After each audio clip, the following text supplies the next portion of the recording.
तो चंद्रिका की किरणों में बैठने का नियम है, ताकि हमारे शरीर में जो क्षीणता आ रही है उपवास के कारण, उसकी पूर्ति चंद्रमा की किरणों से हो सके। और नवरात्र क्यों?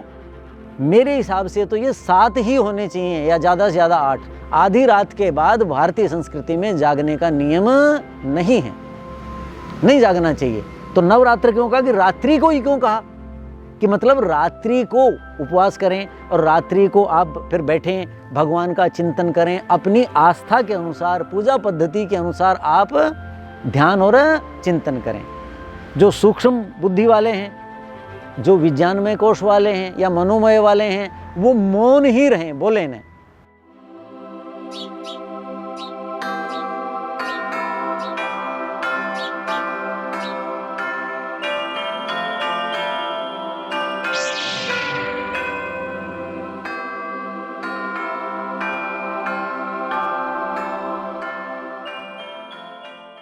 मित्रों, वैसे तो बहुत सारी जगहों पर ऐसा होता होगा कि लोगों की दिनचर्या, उनके त्योहार, उनके उत्सव, उनके परिवेश से प्रभावित रहते हों। पर हमारे यहाँ तो इसकी बहुत लंबी परंपरा रही है और बहुत समृद्ध परंपरा रही है।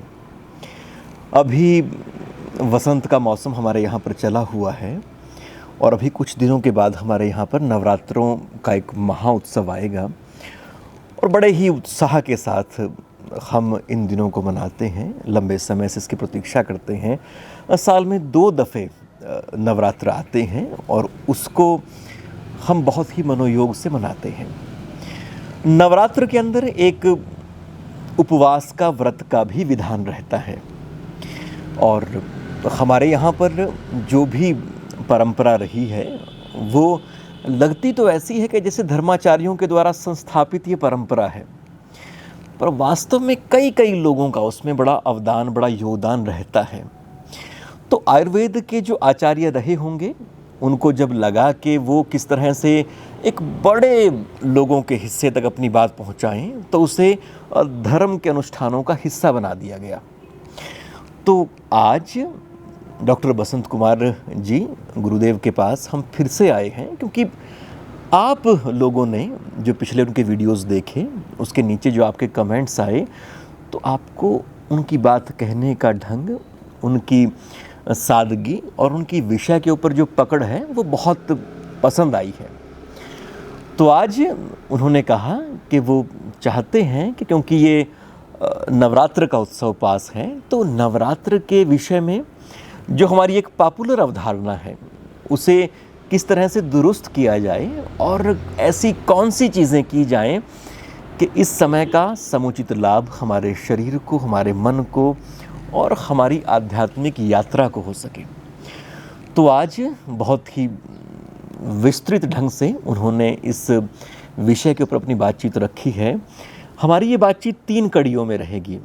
पहले हिस्से में वो इस विषय को स्थापित करते हैं, दूसरे हिस्से में वो उससे जुड़े अन्य प्रकरणों की चर्चा करते हैं और तीसरा जो इस पूरी बातचीत का हिस्सा रहेगा, जो कि बहुत रोचक होने जा रहा है, उसमें वो किस तरह से आयुर्वेद के सिद्धांत परिलक्षित होते हैं हमारे नवरात्रि के उत्सव में और किस तरह से फिर जो हमारी आधुनिक चिकित्सा पद्धति है वो भी वही बात कहता है जो हमारे यहाँ पर लोक ने अनुभव की है। भारत में जो नवरात्र हैं वो बहुत हर्ष उल्लास से मनाते हैं लोग। हर्ष उल्लास जो है वो किसके लिए होता है? पर्वों के लिए हुआ करता है। जैसे ऋतु पर्व हैं या सामाजिक पर्व हैं, उनके लिए। जो नवरात्र है ये एक तप है और इसमें जो सत्वगुणी लोग हैं वो आध्यात्मिक उन्नति के लिए अपनी साधना करते हैं। जैसे हमारे का ना पुरुषार्थ चतुष्टय, धर्म अर्थ काम मोक्ष, जो चौथे पुरुषार्थ वाले हैं उनके लिए विशेष इसकी महत्ता है। और जो लोग हैं धर्म अर्थ और काम, उनके लिए शारीरिक स्वास्थ्य के लिए भी ये उपयोगी है। तो जो नवरात्र हैं इसके 2 चीज़ें इसमें, एक है उपवास, एक है व्रत। एक है उपवास, एक है व्रत। अब ये उपवास है, इसकी अलग महत्ता है और व्रत की अलग महत्ता है। उसका अपना अपना व्यक्ति के अनुसार महत्व है। अब ये जो प्रश्न आपने किया, जो व्रत और उपवास, इसकी अलग अलग मैं आगे बात बताऊंगा कि ये 2 बार ही क्यों मनाते हैं। मास तो 12 हैं, पक्ष 24 हैं, ऋतु 6 हैं। तो ऋतु के अनुसार हो तो 6 बार होने चाहिए, पक्ष के अनुसार हो तो 24 बार होने चाहिए थे। यदि वार्षिक वर्ष के अनुसार हो तो ये 1 बार ही होने चाहिए थे। 2 बार क्यों है? एक है वासंती नवरात्र, वासंती वसंत ऋतु से संबंधित। एक है शारदीय नवरात्र, शरद ऋतु से संबंधित। अब जब इसको मैं ज्योतिष की दृष्टि से देखता हूँ, आज का जो हमारा ये चिंतन है, इसका आध्यात्मिक दृष्टि से, आयुर्वेद की दृष्टि से, ज्योतिष और लोक की दृष्टि से ऐसे चिंतन होगा। इसके अलग अलग पक्ष हैं। तो ये जो हमारा नवरात्र विधान है, इसके पीछे ये सारी चीज़ें कारण हैं। नवरात्र 2 बार हम मनाते हैं। कब मनाते हैं? जब सूर्य विश्वत रेखा पर होता है। एक वर्ष में 2 अयन हैं, दोनों अयनों में हैं, लेकिन दोनों अयनों के मध्य में आते हैं। एक अयन आरंभ हुआ, दूसरा दोबारा आरंभ होगा, पहला समाप्त होगा, उस समय नहीं मनाए जाते। ये कब मनाए जाते हैं? दोनों अयनों में, एक उत्तरायण एक दक्षिणायन, लेकिन उनका जो मध्य होता है उस समय ये मनाए जाते हैं। सूर्य विश्वत रेखा पर होता है। अब इसमें मेरा क्या चिंतन है कि सामान्यतया हम भारत में 2 ऋतुएं मानते हैं। ऋतुएं तो 6 हैं, पिछले सब व्याख्यान में बताया भी था। 6 में भी दक्षिण भारत में विंध्याचल में प्राविड और वर्षा हैं, वहाँ शिशिर नहीं है। उत्तर भारत में प्राविड नहीं है, वर्षा है और शिशिर है। तो वहाँ भी 6, यहाँ भी 6 हैं, लेकिन अंतर है। ये सब क्या है? सूर्य के कारण है। उसी के अनुसार फिर हवाएं आती हैं, जल होता है, सब ऋतुएं सूर्य के अनुसार बनती हैं। लेकिन हमारे जो नवरात्र हैं वो चंद्रमा के अनुसार मनाए जाते हैं। तो सूर्य और चंद्रमा के लिए क्या लिखा है? चरक लिखते हैं, चंद्र अर्कौ उभौ पालयतः प्रजा। चंद्र और अर्क, सूर्य और चंद्रमा, अर्क सूर्य को कहते हैं, ये दोनों पालयतः प्रजा। प्रजा का मतलब मैं और आप मनुष्य नहीं, प्रजा, प्रजायते थी प्रजा, जिनकी सृष्टि होती है, उसमें वनस्पतियां भी आ गई, एक के बाद दूसरा जन्म होता है जिनका। तो प्रजा का मतलब प्रजायते थी प्रजा, उनका ये दोनों पालन कर रहे हैं। तो नवरात्र में दोनों की भूमिका है।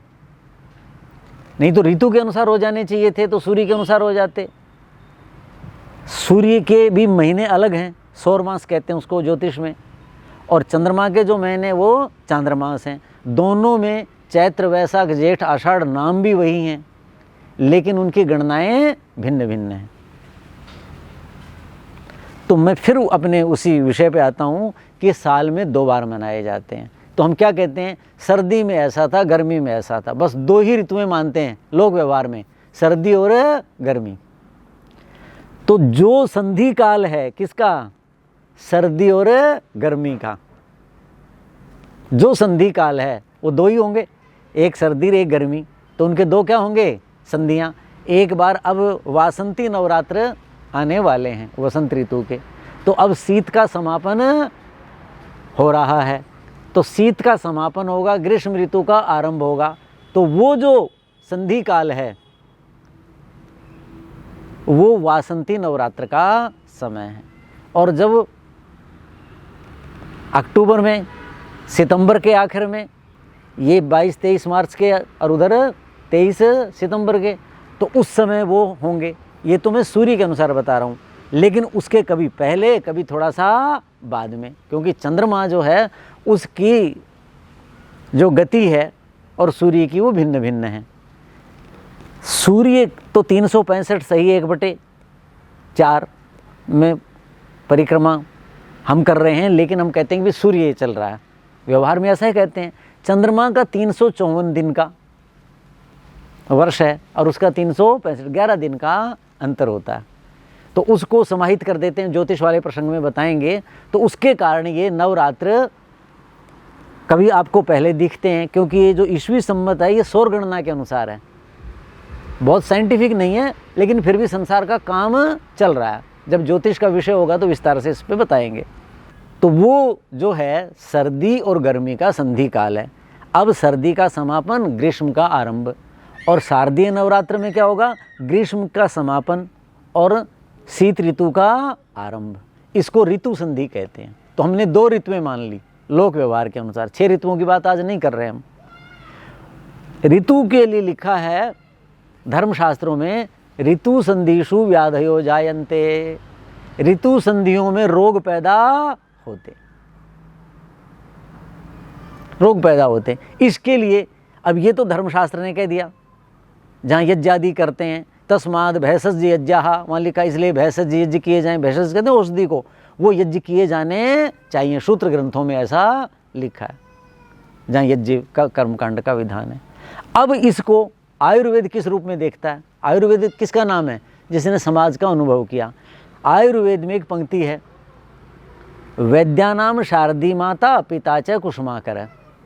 शरद ऋतु वैद्यों की माता है और कुसुमाकर फूलों का आकर्मणी समूह अर्थात वसंत ऋतु इनका पिता है। किनका? वैद्यों का, अर्थात जो चिकित्सक और चिकित्सा जगत से जुड़े, औषधि विक्रेता, उनके सहायक, सारे जो स्वास्थ्य से जुड़े हुए हैं, स्वास्थ्य कर्मी कह लीजिए आज की भाषा में, उनका पिता है वसंत ऋतु और शरद ऋतु इनकी माता है।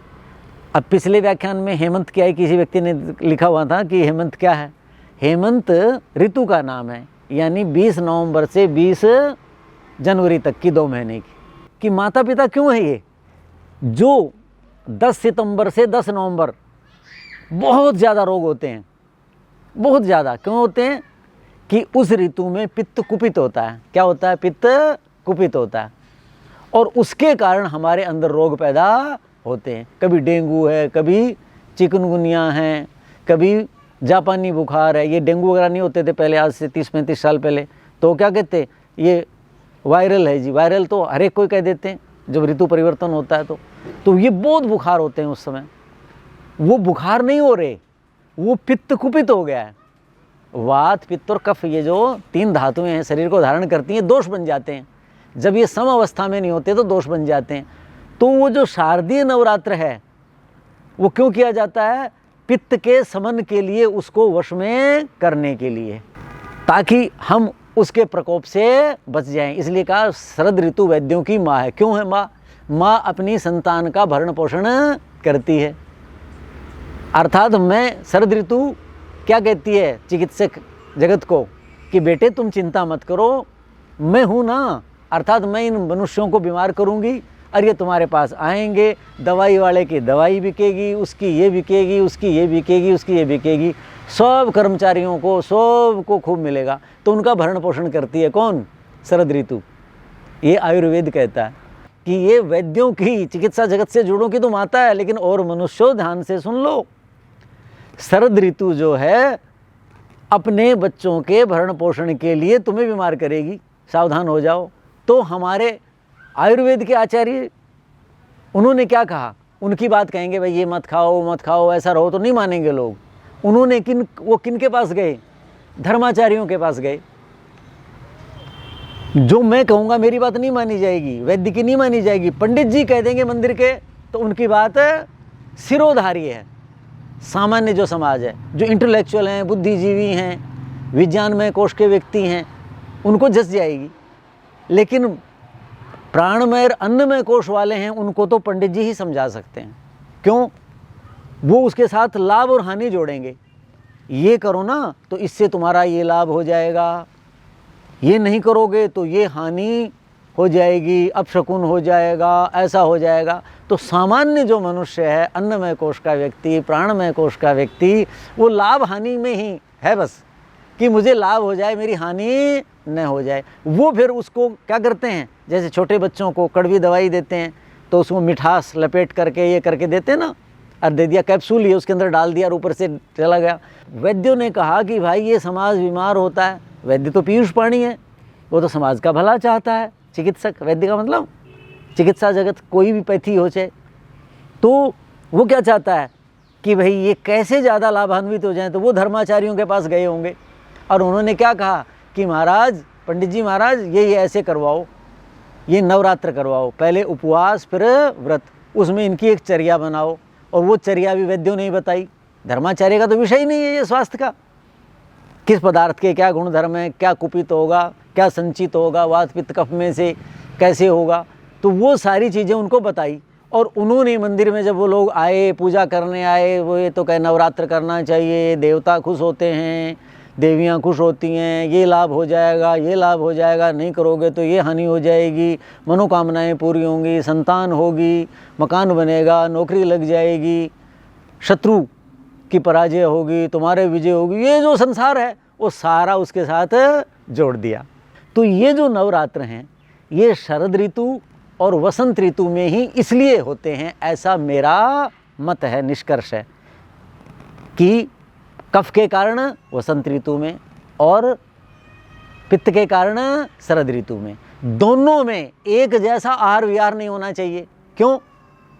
अरे वो तो पित्त क्या है, गर्मी का नाम है, और ये क्या है, कफ किसका नाम है, जल का नाम है। जलीय अंश, जलीय तत्व की प्रधानता जो होती है उसका नाम कफ है।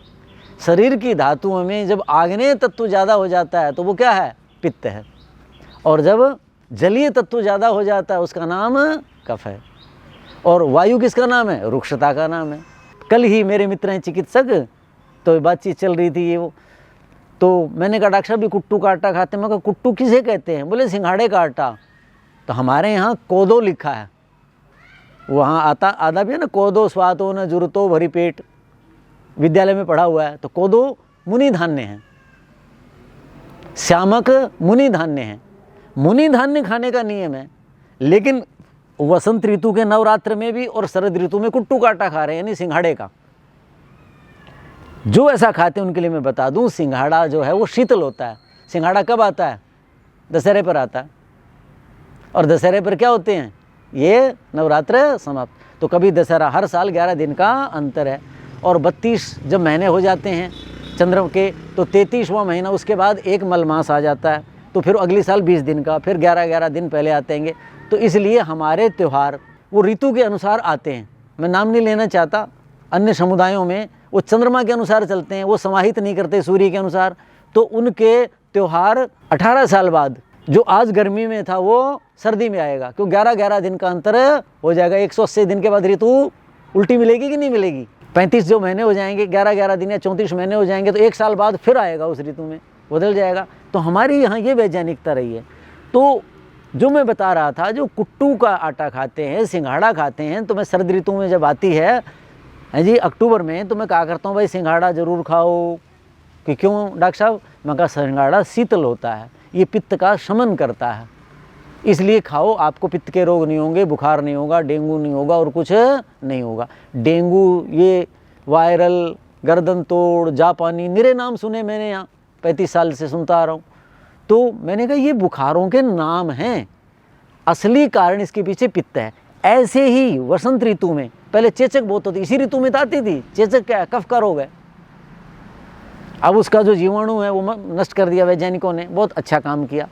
लेकिन ज्वर जो होगा या कफ से होने वाले दोष हैं, किसी न किसी रूप में अब भी होते हैं, लेकिन शरद ऋतु जितने दोष है नहीं होते। तो इस ऋतु में जो कुट्टू का आटा खाएंगे उनका बढ़ेगा कफ। क्यों?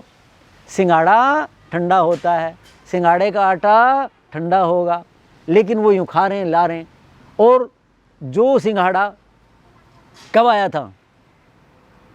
अक्टूबर में आया था, उसको आए कितने दिन हो गए और रखा हुआ खराब। तो मैं कहता जी फिर कैसे करते हो? बोला जी डॉक्टर साहब ये क्या करते हैं, पुराना हो जाता है, वो ख़राब हो जाता है, कहीं विषैला हो जाता है और फिर ये खाते हैं, फिर वो छापे मारते हैं, हम उनको रोकते हैं, लोग इसलिए बीमार हो जाते हैं, मानते तो नहीं। और जो सितंबर में कुट्टू का आटा खाएंगे वो तो महाविनाश है। उनको क्या खाना चाहिए? सिंघाड़ा खाना चाहिए उस समय। क्यों? क्योंकि पिछले साल, इस साल जो अक्टूबर गया अभी, उसका सिंघाड़े का आटा पिसा हुआ तब मिलेगा। तो वो देखिए उसके ऊपर से वर्षा ऋतु जा चुकी, खराब होगा। तो कुट्टू का आटा तो खाना ही नहीं है, कोई भी बासी चीज़ नहीं खानी, पुरानी चीज़ कुछ भी नहीं। गीता में लिखा ना, यात यामम गत रसम परिष्टम, जो पुराना है, बासा है, रखा हुआ है, जला हुआ है, वो चीज़ नहीं खानी, वो तामसिक है। हमारे यहाँ क्या है, ये कहा है कि विदाही अन्नपान नहीं करना। क्या क्या नहीं करना? विदाही अन्नपान। तो इसमें देखो, कटुक, कटुक का मतलब मिर्च आदि, लवण, रूक्ष, विदाही, अम्ल, ये अन्नपान नहीं करने होते। ये क्या है? गीता में लिखा है राजसस्य इष्टा, राजसी गुण वाला जो व्यक्ति, उसको ये इष्ट होते हैं। और हम यहाँ क्या करते हैं? देवी की पूजा करते हैं, जो कल्पना है लोगों की, या जो निराकार ईश्वर को मानते हैं, वो ईश्वर का ध्यान चिंतन करें, उपवास कर करके आध्यात्मिक हो जाएं। तो वो राजसी होकर के ईश्वर का चिंतन कैसे कर सकते हैं? साधना कैसे कर सकते हैं? नहीं कर सकते। तो इस ऋतु में आपने शीतल चीज़ें नहीं लेनी। वसंत ऋतु में शीतल लेंगे तो क्या है, कफ और बढ़ेगा और आप कहोगे तो पता नहीं क्या हो गया, मैंने तो व्रत किया था, उपवास किया था, देवी देवताओं की पूजा कर रहा था। तो आपको क्या देखना है? ये जो करना है, ये उपवास करना है। उपवास किस लिए करना है? दो शरीर माने जाते हैं हमारे यहाँ, एक स्थूल शरीर, एक सूक्ष्म शरीर। स्थूल शरीर तो सबको दिखाई देता है, उपवास स्थूल शरीर के लिए। उपवास पूर्वक व्रत किया जाता है। व्रत क्या है?